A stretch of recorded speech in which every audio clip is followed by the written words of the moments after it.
question that should keep you up tonight.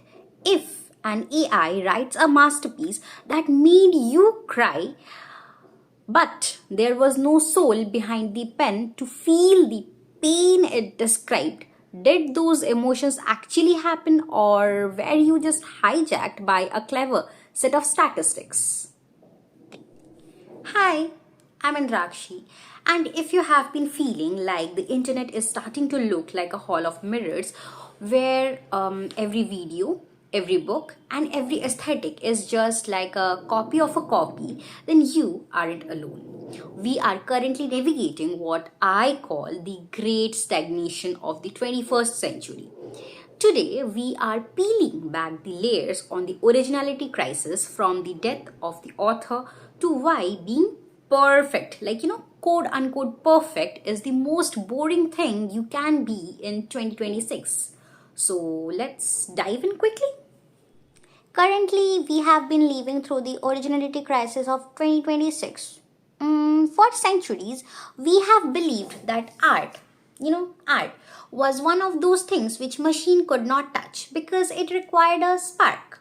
But now that the spark has been digitized, we are realizing something uncomfortable. Maybe we haven't been original for a very long time. Maybe we have just been remixing the same 12 human emotions since the epic of Gilgamesh. Today, we are talking about the end of the genius era and the rise of the curation era. So, let's see. Let's look at the philosophy of intertextuality by Julia Kristeva.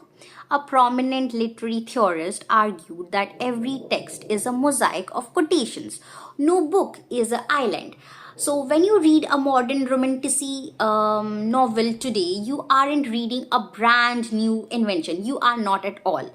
You are reading the same DNA of Jane Eyre, the pacing of Twilight, and the archetypes of the Greek myth, all wearing a new coat of paint. The originality crisis isn't that you or we have been running out of ideas.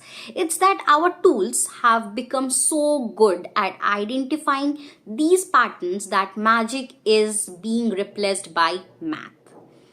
We are, seeing the templatization of literature. If a story follows the save the cat, bit the sheet perfectly, is a book, or is it the, architectural product? That's the question. There is specific kind of fatigue that is settling in the 2026 readers. I would like to call it the glossy boredom. We see it in the movies and in the art.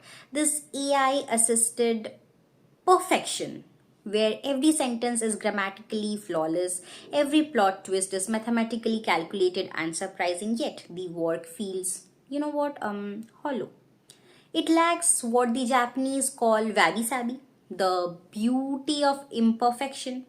Literature, in literature, originality often lives in the mistakes. It lives in the weird, clunky metaphors that only a human with a very specific kind of, trauma or a aesthetic childhood can produce. And it is not something like, when we try to fix everything with algorithms, we remove the friction. And without friction, a story cannot catch the fire. Harold Bloom wrote the famous book called The Anxiety of Influence. He argued that the great poets are terrified of their predecessors. They have to misread and subvert the giants who came before them. And they have to find their own voice, like after subverting what the giants wrote before them. But in 2026, we have stopped being anxious. Instead, we are trying to, average them out. We are completely trying to average them out, and we are using the softwares to create the great average. If you look at the top selling books, at the top selling art, right now, they are genre optimal. They give the audience exactly what the audience expect. But historically, great art is defined by, giving the audience what they did not know they wanted. We are trading transcendence for satisfaction, and satisfaction is the enemy of originality. So, where did we go? If the machine can do perfect, the humans must do personal. Personal. The most original thing you can do in this 2026 is the thing that you can be hyper specific. Don't write about heartbreak in general sense. The machine knows that. It can write that. Machine can fake that easily. Write about the specific details like the smell of the rain on the day you felt that your father didn't love you. Write about the weird, ugly, and non marketable parts of being alive, of being human. We are seeing a surrealist revival in art and in autofiction, in literature, because these are the hardest areas for a machine to fake. We need the dirt back in our stories right now. Maybe originality isn't about being the first anymore. Maybe it is this crowded, noisy century.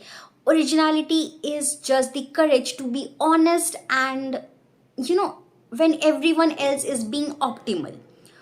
Do not be perfect mirror.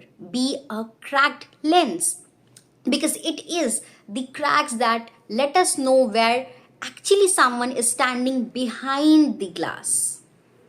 So that's it for today, and thank you for watching. Do like, share, comment, and follow for more such content like this. Bye bye.